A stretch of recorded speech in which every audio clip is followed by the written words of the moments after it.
మా పెళ్ళయి ఏడాదైంది కదా, ఆయనకేదైనా మంచి బహుమతి ఇవ్వాలనుంది. ఏం కావాలో ఆర్డర్ ఇవ్వండి మేడం. ఈ చారీ చిటికలో తీసుకొచ్చి ఇస్తాడు. డైమండ్ రింగ్ ఇస్తారా, గోల్డెన్ వాచ్ ఇస్తారా, లేక ప్లాటినం బ్రాస్లెట్ ఇస్తారా? ఏదైనా సరే చిటికలో తీసుకొచ్చేస్తాను మేడం. ఇస్తావురా, ఎందుకు ఇవ్వవు? మా ఆస్తంతా దానికి దోచిపెట్టడమేగా నువ్వు చేస్తున్న చెంచా పని.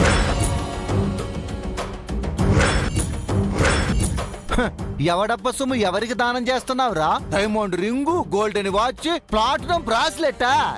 ఆవిడ కాదు ఆస్తులు ఏమైనా ఇక్కడ ఉన్నాయా? ఎందుకు లేవు? గేదెకి వేసిన గడ్డి, గేదె వేసిన పేడ, గోడ కొట్టిన పిడకలు, ఇవేగా దాని ఆస్తులు.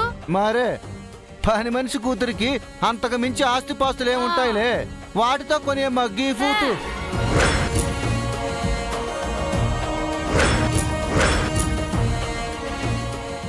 ఎందుకండి మేడం గారిని అలా ఆడిపోసుకుంటారు? ఆవిడ పని మనిషి కూతురే కావచ్చు, కానీ 10 మందికి మేలు చేయాలనే మంచి మనసున్న ఆవిడ. ఆవిడకు కోట్ల ఆస్తి లేకపోవచ్చు, కానీ ఎప్పుడూ చెరగని చిరునవ్వు, ఎన్నడూ చెదరని ధైర్యం ఆవిడ ఆస్తులు. సింహాసనం మీద కూర్చున్న వాళ్లే గొప్పవారు కాదండి, ఎదుటి మనిషి గుండెల్లో స్థానం సంపాదించుకున్న వాళ్ళు కూడా గొప్పవారే. అబ్బచ్చా, మరీ ఇంత భజన పనికిరాదు రోయ్. వదిలితే ఈ మహాతల్లికి గుడి కట్టి అర్చనలు అభిషేకాలు చేసేలా ఉన్నావు. కానుకలు బహుమానాలు ఇవ్వాలనుకుంటే మీ సొంత ఖజానా నుంచి తీసివ్వమ్మా. మా డబ్బులు ముట్టుకుంటే మాత్రం ఒప్పుకో. పద చంద్రక.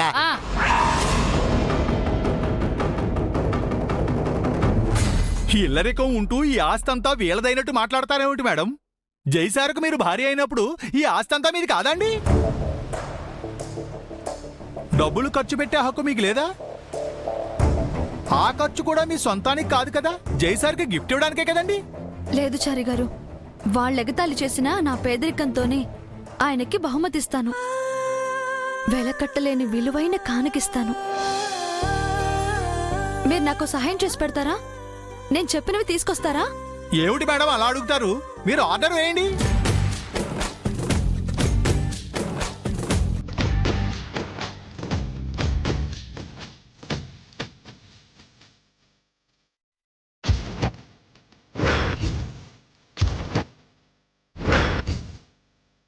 ఇవన్నీ రేపటికి నాకు అందేలా చూడండి. తప్పకుండా మేడం. మిమ్మల్ని ఎగతాళి చేసిన ఆ నోళ్లు మూతపడాలండి. మిమ్మల్ని హీనంగా చూసిన ఆ కళ్ళకు కనువిప్పు కలగాలండి.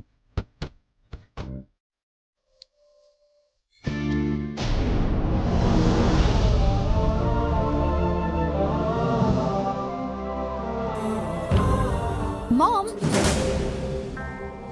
ఎక్కడికెళ్ళావు బేబీ? షాపింగ్కి వెళ్ళాను.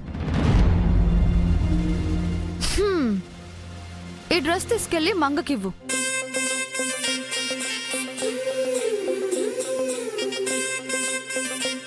బేబీ, నువ్వు మంగకి కొత్త డ్రెస్ కొని తీసుకొచ్చావా? మరీ అంత ఎగ్జైట్ అవ్వకు మామ్.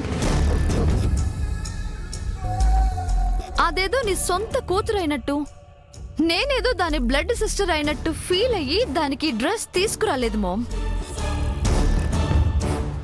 రేపు శ్రీరామనవమి, జై మంగళ పెళ్లి రోజు కూడా. ఇంట్లో పెళ్లి రోజు జరుపుకుని గుళ్ళో స్వామివారి కళ్యాణం జరిపించబోతున్నారట. కళ్యాణంలో ఈ చీర కట్టుకోమని చెప్పు. నువ్వు ఏ ఉద్దేశంతో శారీ తీసుకొచ్చినా మంగకి నువ్వు కొని తీసుకురావడం నాకు చాలా హ్యాపీగా ఉంది. అసలు విషయం తెలిస్తే నీ ఆనందం ఆవిరైపోతుంది.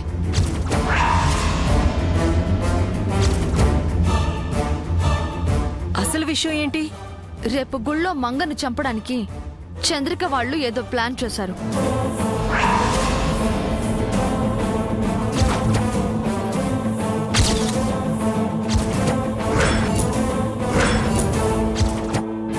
వాళ్ళ నుంచి మంగను కాపాడడానికి సేమ్ సారీస్ 2 తెచ్చాను.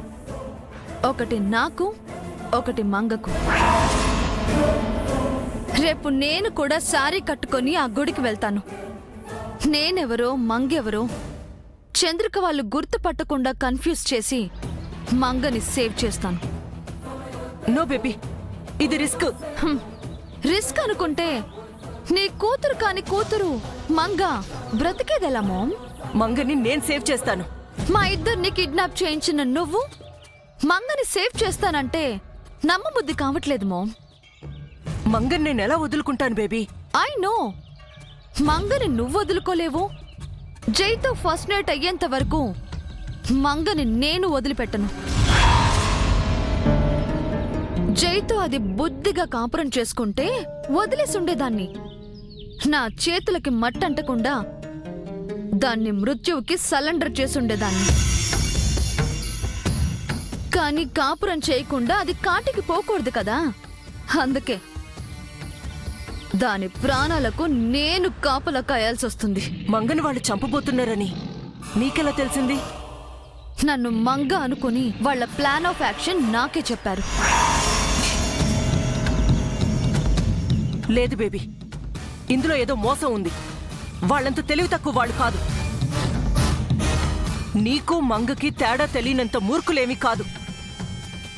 నువ్వు బతికే ఉన్నావని వాళ్ళకి డౌట్ కూడా ఉంది. నిన్ను పట్టుకోవడానికి వాళ్ళు వేసిన ట్రాప్ ఇది. ఇది ట్రాప్ కావచ్చు, ఇంకోటి కావచ్చు. నేను ఛాన్స్ తీసుకోదలుచుకోలేదు మామ్. మంగని సేవ్ చేయడానికే ఫిక్స్ అయ్యాను. నువ్వు దొరికిపోతే వాళ్ళ నుంచి ఎలా తప్పించుకోవాలో నాకు బాగా తెలుసు. వాళ్ళకు కాదు, మంగకి దొరికిపోతే. దొరకను. మంగ వాళ్ళకంటే తెలివైంది బేబీ. నాకంటే కాదు మామ్. ఓవర్ కాన్ఫిడెన్స్ మంచిది కాదు. నన్ను తక్కువ అంచనా వేయడం నీకు సేఫ్ కాదు. ఓకే బేబీ, మంగని నువ్వే సేవ్ చేయాల్సిన అవసరం లేదు. నీకు నాపై నమ్మకం లేకపోతే ఈ మర్డర్ ప్లాన్ గురించి జైకి చెప్తాను. లేదా మంగకి చెప్పి జాగ్రత్తగా ఉండమని హెచ్చరిస్తాను. అది నా మాట వినకపోతే పోలీసుల్ని తింపి మంగకి ప్రొటెక్షన్ ఇప్పిస్తాను. నువ్వు మాత్రం గుడికి వెళ్ళొద్దు బేబీ. వాళ్ళు నా వెంట పడి చేస్ చేసి క్రాస్ చేసి కార్ అడ్డుగా పెట్టి నన్ను కారులోంచి దింపి మరీ నాకు వార్నింగ్ ఇచ్చారు మామ్.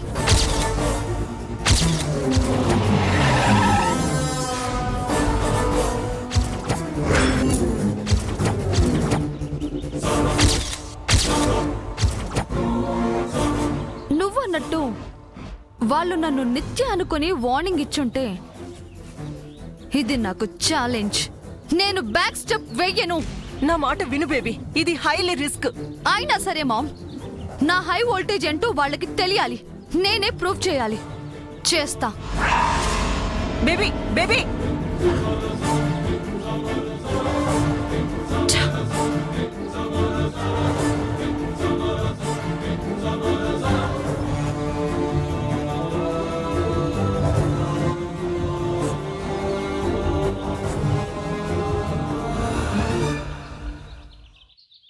చారి, కాలు లేకుండా నడవగలవా? కష్టం సార్. చేతులు లేకుండా తిరగలవా? తినలేము సార్. బ్రెయిన్ లేకుండా ఆలోచించగలవా? అసాధ్యం సార్. మరి ఏ ధైర్యంతో ఆ మాట అందయ్యా? ఎవరు సార్? నువ్వు మేడం మేడం అంటూ పిలిచి ఆ మైండ్లెస్ మంగ గురించి. మంగా మేడం గురించా అండి? అదే. తన ఉన్న గాడెస్ అనుకుంటుందా? ఎందుకా పొగరు? ఇంతకీ ఏమన్నారు సార్? రేపు తన తలపై అక్షంతులు వేస్తానంట.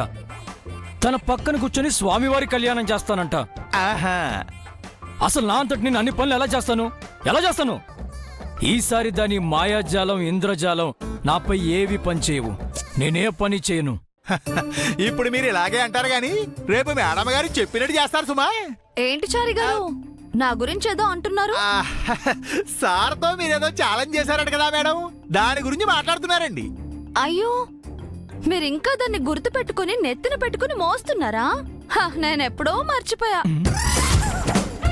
చారీ, సార్ దాని వేషాలు నా దగ్గర కాదని చెప్పు. రేపు నేను ఏ పని చేయనని చెప్పు. నేను మర్చిపోయినా మీరు గుర్తు పెట్టుకున్నారంటే ఓడిపోతారనే భయం మీలో మొదలైందన్నమాట. నేను ఓడిపోవటమా? నెవర్. మేడం గారు ఓడిపోవడం కూడా జరగదు సార్. చారీ, నేను చంద్రుడు లాంటి వాడిని. భూమి మీద ఉన్న వాళ్ళకి చంద్రుడు ఎప్పుడు ఒకవైపే కనిపిస్తాడు. రెండో వైపు చంద్రుడిని ఎవ్వరు చూడలేడు. నాలో గెలుపు ఫేస్ తప్ప ఓటమి ఫేస్ ఎప్పటికీ కనిపించదు. మీరు చంద్రుడు లాంటి వారైతే నేను సూర్యుడు లాంటి దాన్ని. నాలో వెలుగు తప్ప చీకటే కనిపించదు. ఓటం అనే చీకటి నా దరిదాపుల్లో కూడా రాదు. నిజమే సార్. మేడం గారు లేకపోతే చీకటి వస్తుందేమో తప్ప మేడం గారి జోలికి మాత్రం చీకటి రాదండి. ఆ, తను సపోర్ట్ చేస్తున్నాడు చెల్లి. అంటే నేను ఓడిపోవాలని కోరుకుంటున్నావా? మీరు కలిసిపోవాలని కోరుకుంటున్నాను సార్. అది అసంభవం, ఇంపాసిబుల్. విస్తరాకుల కట్టేం కాదు.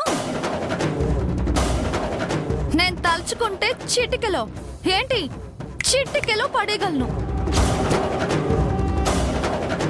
ఏదో మగాడు మొగుడు కదా అని కాస్త తగ్గి మాట్లాడుతుంటే బెట్టు చేస్తున్నారేంటి?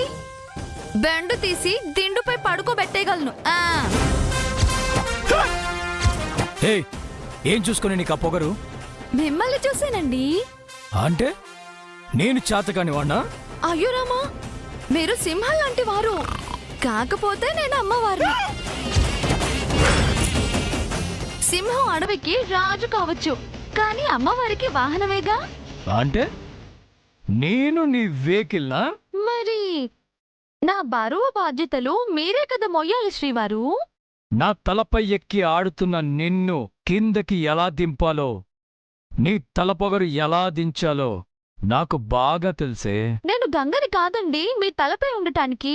నేను పార్వతిని, మీలో సగాన్ని. నన్ను మీలోంచి తీసేయలేరు.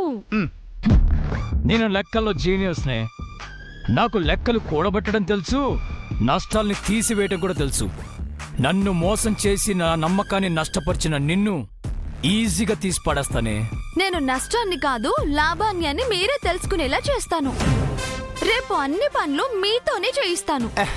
మీ అంతటా మీరే చేయకపోతే నా పేరు సూర్యదేవర అలివేలు మంగ తాయారే కాదు. ఇది మళ్ళీ చేస్తున్న ఈ మంగమ్మ శపథం. రేపు తార్మా తక్కడ మారే.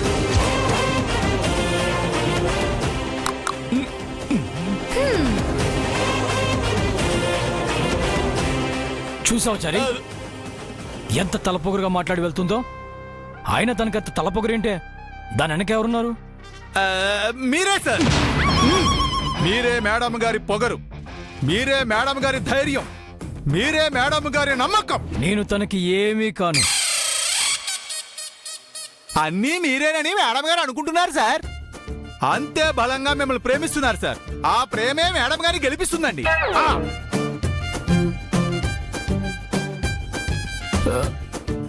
అంటే రేపు నేను ఓడిపోతానా?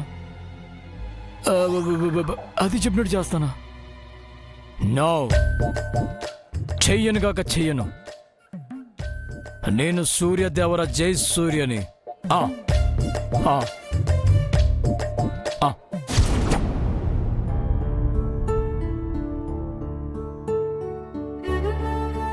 అమ్మమ్మా, బామ్మగారు,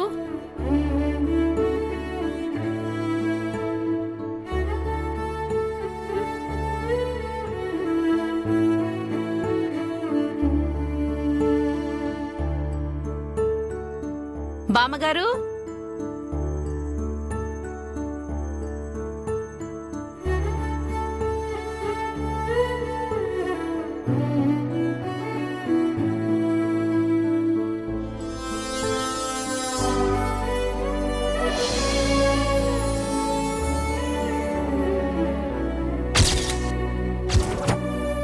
ఎలా ఉన్నాయి బామ్మగారు? చాలా బాగున్నాయమ్మా. జై మంగల్ని కూడా పిలవండి, వాళ్ళు కూడా చూస్తారు. బాబు జై మంగా,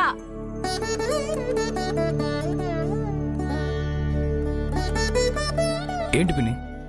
ఇవి స్వామివారి కళ్యాణ వస్త్రాలు.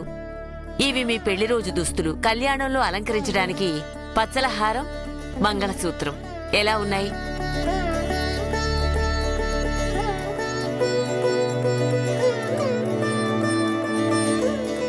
చాలా చాలా బాగున్నాయి జేజీ. ఈ పచ్చలహారం మంగళసూత్రం ఇంకా బాగున్నాయి.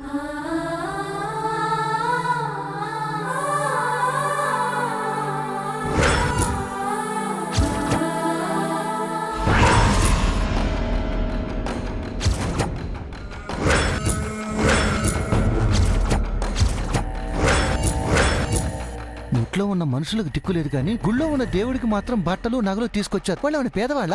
ఇది అన్యాయంగా చంద్రిక. ఈసారి కళ్యాణం చాలా గ్రాండ్ గా జరగాలి. పెళ్లి రోజు కూడానండి. ఆ విషయం మంగా మేడం గారికి వదిలేయండి, అంతా ఆవిడే చూసుకుంటారు. సారు బాధ్యత కూడా వారిదేనండి. నీ జీతభత్యాల బాధ్యత నాది చెడి. కామ్గా ఉండకపోతే కట్ చేస్తా. అమ్మా మంగ, పచ్చల హారం, మంగళసూత్రం, పెళ్లి బట్టలు మీ గదిలో పెట్టు. కల్పన, స్వామివారి వస్త్రాలు వీటిని తీసుకెళ్లి పూజ గదిలో పెట్టు. నమస్కారం బామ్మగారు.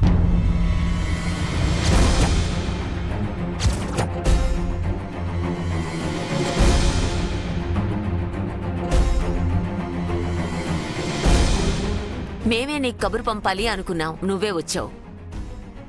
ఎందుకు వచ్చారండి? ఏ మొహం పెట్టుకొని వచ్చారు?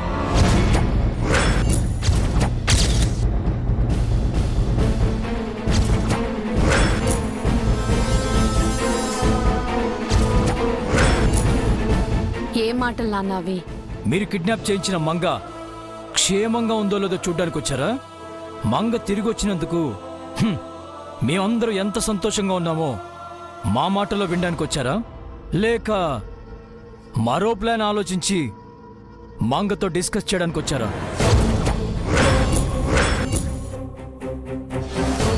ఆపుజయ్, ఎందుకలా మాట్లాడుతున్నావు? జై మాటలో తప్పే ఉందన్నయ్యా. మంగని కిడ్నాప్ చేయించింది ఈ మహాతల్లి కదా. అన్నీ తనే చేసి మళ్ళీ ఏమి తెలియనట్టు ఎలా వచ్చిందో చూడు. చాలా ఆపండి. ఇంటికొచ్చిన అతిథిని గౌరవించే విధానం ఇదేనా? తను అతిథిగా చేచి ఈ ఇంటికి ఎలాగైనా మంగని అంటకట్టాలని చూస్తున్న బిజినెస్ ఉమెన్. తన వ్యాపార తెలివితేటలతో మన ఫ్యామిలీని తన కంట్రోల్లో పెట్టుకోవాలని చూస్తుంది. నాకలాంటి ఉద్దేశం ఏమీ లేదు జై. ఆ ఉద్దేశం లేనప్పుడు ఆ మధ్య మా జైని ఎందుకు ఇల్లరిక ఉండమన్నారు? మంగని కిడ్నాప్ చేస్తే మేమందరం భయపడిపోయి మీకు సరెండర్ అయిపోతామనే కదా మీ ఉద్దేశం? నేను మంగని కిడ్నాప్ చేయించలేదు. ఆ అవసరం కూడా నాకు లేదు. మరి రౌడీలు మీ పేరే ఎందుకు చెప్పారు? ఎవరో ఏదో చెప్తే నన్ను అనుమానిస్తారా? అనుమానంతో కాదు, ఆధారాలతో మాట్లాడుతున్నాం. మీకు ఆ రౌడీలు చాలాసార్లు కాల్ చేశారు. ఎందుకు చేశారు? మంగ నా రౌడీలు కిడ్నాప్ చేసినట్టు మీకు ఇన్ఫర్మేషన్ వచ్చినట్టే నాకు వచ్చింది. వాళ్ళ డిమాండ్స్ ఏంటని అడగడానికి కాల్ చేశాను. కవరింగ్లొద్దు, మాకంతా తెలిసిపోయింది. ఏదో ఒక రోజు దొరక్కపోరు. ఆ రోజు చెప్తాం. మా జైతో మీ ఆటలు కట్టిస్తాం. ఇది ఇల్లు అనుకున్నారా? యుద్ధరంగం అనుకున్నారా? ఎప్పుడు చూడు గొడవ. నవ్వుతూ మంచిగా మాట్లాడడం రాదా మీకు? ఏమనుకోకు స్వరూప, సరైన సమయానికే వచ్చావు. రేపు జై మంగళ పెళ్లి రోజు. గుళ్ళో సీతారాముల కళ్యాణం జరిపిస్తున్నాం. నువ్వు తప్పకుండా రావాలి. ఆ విషయం తెలిసే వచ్చాను బామ్మగారు. జై మంగళకు కొత్త బట్టలు తీసుకొచ్చాను. ఆ బట్టలు తీసుకోమంగా.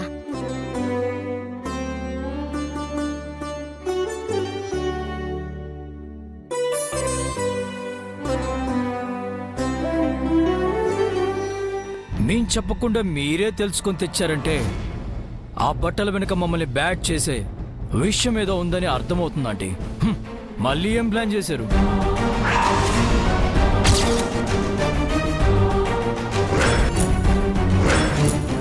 ఏదో చేసే ఉంటుంది జై. మరే ఊరికే మహానుభావులు. అసలు మీకేం కావాలో స్ట్రైట్ గా చెప్పండి. ఈ డొంక తిరుగుడంతా ఎందుకు? సిగ్గు విడిచి మన ముందెలా చెప్తుంది జై? చెప్తే తన పరువు పోదు. మీరు ఎంతగా అవమానించినా, ఎన్ని నిందలు వేసినా నేను చెప్పే నిజం ఒక్కటే. నాకు ఎలాంటి దురుద్దేశం లేదు.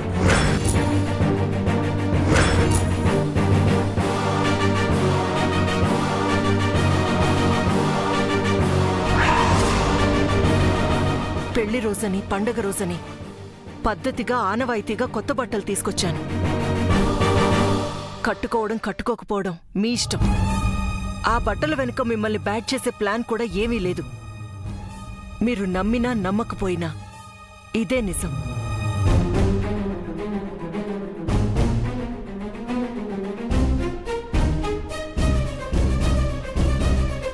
వెళ్ళొస్తాను బామ్మగారు.